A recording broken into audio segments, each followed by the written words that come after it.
কথা না বলে একটা ঘেরাও করে জোর করে একটা ব্ল্যাকমেলিং এর পর্যায়ে নিয়ে যাওয়া, এইটা আমি মনে করি না যে এটা কোনো আন্দোলনের কোনো চেহারা হতে পারে। উপাচার্য বা কর্তৃপক্ষ এরা চাইছেন না যে এই মুহূর্তে কোনো পুলিশি হস্তক্ষেপ ঘটুক।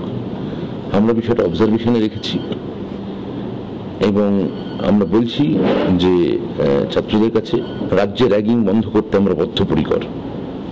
এতদিন ধরে যে র্যাগিং চলে এসছে বিগত জমানা থেকে, সে র্যাগিং আমরা কোনো মতেই বরদাস্ত করব না এবং তার জন্য সর্বোচ্চ যে আইনি পদক্ষেপ নেওয়ার আমরা সেটা নেব।